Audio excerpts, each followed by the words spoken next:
Kevin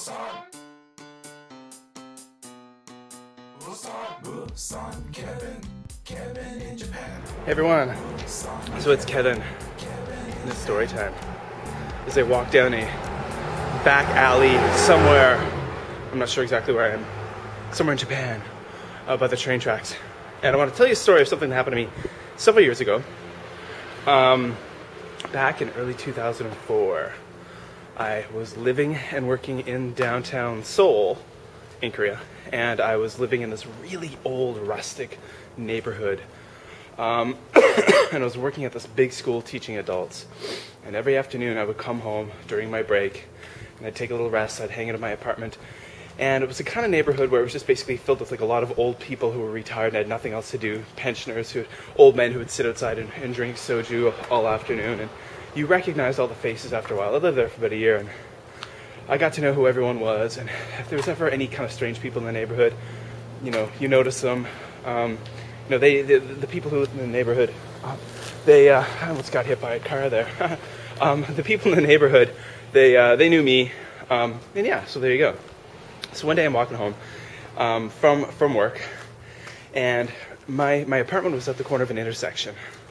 There was like a convenience store, an old kind of mom and pop convenience store that was a kitty corner to it. And I'm walking up the street, and I see parked in the middle of the intersection this black Jeep with tinted windows and like a red cherry on top, a cherry light. And I knew that was a police Jeep, but like not regular police, not beat cops, but like special police, like kind of detectives or secret police, the kind of people who probably in the 1980s made a lot of democracy protesters disappear, those kind of police. Kind of knock on your door in the middle of the night. Not anymore, but in the 70s and 80s in Korea. So I'm walking up the street, and there's a guy standing outside of the van, or the Jeep, wearing a black suit with a black overcoat, black sunglasses. He looks like one of the agents from, The Matrix, and he's standing there and he's just staring at me. And as I walk past him, he's staring at me, and he's staring at me. And I'm walking up the steps of my apartment, and I look down, and the guy's still staring at me. This guy, like, really kind of freaked me out. Typical Korean, like, police box cops or beat cops are not intimidating, really, in the way that, like, a policeman from, like, Canada or America would be. Typically, police in Canada or America are really big dudes, and they've got body armor, which makes them look bigger. They're very serious about what they do. They're packing, like, a 9mm. They're big and intimidating, normally. But the Korean cops are usually not. Like, they don't wear body armor. They've got like little pea shooter looking guns, like little 38s or something. And they're just. But these guys were not regular cops, and I knew that. And this guy fucking, he just freaked me out. Oh, I said a bad word. He freaked me out. So, okay. So, as I'm walking up the stairs, I'm looking down at this guy. I live on a third floor apartment. He does a little thing where he talks into his cuff, I think, and he hit like an earpiece, and Okay, so I go to my apartment, and it's really hot, so I'm kind of stripping down to my underwear, something more comfortable, so I can relax for a few hours before I go back to work. And I sit down, and about 5 minutes later, there's a knock on my door. So I quickly throw on my clothes, and I run to the door, and I'm wearing like shorts and a t-shirt, and I get to the door, and there's another guy with a black suit, a black trench coat, black sunglasses, standing at my door. And he looks at me, and this guy freaked me out, And he looks at me and says, ID. And I was like, huh? And he looks at me and says, police. It didn't quite sound like Arnold Schwarzenegger, but police. I'm the police, he said. And I said, police. And he pulled out like a thing from his pocket, like a wallet type thing with an ID badge, and like a badge and like an ID card. It looked pretty damn official to me. And he was polite in a kind of scare the shit out of you kind of way. And he said, ID. So, okay. So I run and get my alien registration card, which is my foreigner ID card. I guess in Japan now they call them gaijin cards. Well, not officially. So I get him that card. I get him my passport.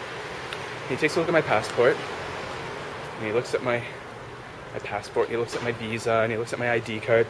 And then I get him one of my business cards, because I had business cards. I worked at a well-known adult language school with a good reputation that hired professional people. I showed him that, and he looked at my ID, and then he pulled something out of his pocket, like a picture, and he was looking at the picture, looking at my ID, picture, ID, picture, ID, picture, ID. And then he gave my ID and my passport back to me, and then he kind of looked behind him and down below where the guy was on the road, and he kind of shook his head. And I'm like, what the fuck is going on here? And then he hands a picture to me, and he says, do you know him? And it's a picture of a foreign man. It looks like a surveillance photo. It looks like he's leaning against a wall outside of a nightclub. It's kind of a black and white surveillance photo, and the dude looks just like me. It's not me, but damn, he looked like me. At the time, I had a lot more hair. The hairline was down further.